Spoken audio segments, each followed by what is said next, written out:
Okay, this is from the journal OVP, Optometry and Visual Performance from 2013. Visual impediments to learning. From the abstract. Cognition and learning are dependent upon accurate encoding of stimuli from the environment.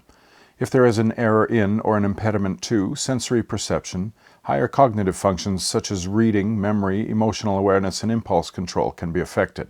In schools, functional deficits of the visual process impair reading acquisition and learning and influence other behavior.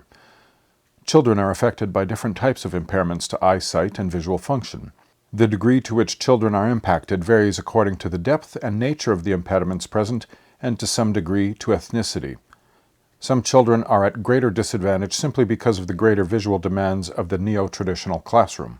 These visual impediments to learning, or VIL, are rarely detected in common sight screenings and are associated with limited socioeconomic success and increased criminality. Significant VIL limit academic and life outcomes, with some ethnicities affected by a greater prevalence of reading-impairing impediments.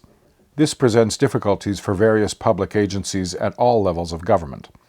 To complicate matters further, children who are affected by vision difficulties will most often not report the problem. In this paper, VIL are described in brief, as is how they alter children's academic outcomes, health, and behavior. A model of sufficient vision care in the prevention of vision-related learning and behavioral difficulties is proposed.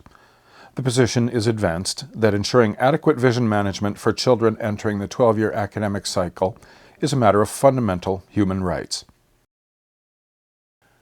This paper is something that I wrote 10 years ago, 2013, and at that point, I felt there was a need for a general overview of what it is we're talking about.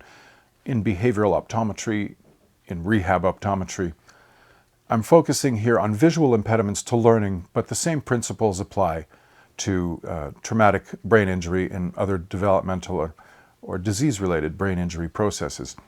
Fundamentally, though, regardless of the kind of work you do in clinic, if you're working in education, psychology, occupational therapy, physical therapy, and strictly speaking, there's room for having this discussion with family doctors, pediatricians as well. This paper will highlight for you some of the finer points of vision that you should be paying attention to. This entire course is centered around the functional aspects of vision from the bottom up, from the neurological perspective, building up, constructing vision from the base so that you have a functional machine. This paper takes it one step further and says, okay, how does this matter when it comes to the behavioral aspects of children in schools primarily? But again, these principles apply to visual impediments related to brain injury. Table 4 in particular will give you an outline of some of the elements that are recommended in visual assessment. And this is a good general baseline assessment of function. And then finally, Table 3 gives you a comparison of the comprehensive vision assessment standards that have been presented over the years by different groups. My bias is in the American Optometric Association's outline for what should be there, and this is from somebody who has worked in public education, myself having been a teacher, having a background in neuropsychology, educational psychology, and then finally having looked at optometry. But also I have a background in IT. I understand how systems work.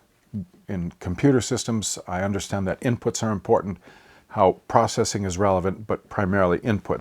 And so in this paper, we're talking about visual impediments to learning. These are the impediments to the inputs, but primarily in acquiring signals and how this influences on the signal processing subsequent to that. What follows in this course goes into much more detail about this, but you can learn more through this paper. But also on drboulet.com, you can download a paper or look at a blog there called Assessing Visual Impediments to Learning. We're going to leave that link right here on the screen for you. And gives you an idea what is vision, and it breaks this down for you step by step. What are the elements that you should be looking at? What follows now in this course on anatomy will take you through, once again, the building blocks of all of these elements related to vision. How do these things arise? How do they interact? Why are they important? It's very complicated. Take a breath. Have a look at this paper. If you look at no other paper in this series, have a look at this one. After 10 years, it's still my most downloaded paper. And thank goodness for that. There's a lot of people learning about why vision is important. And beyond that, enjoy this course. Don't get too worried about it. We're going to give you some clues as you go through. Do enjoy the ride. We'll see you on the other side. Have fun.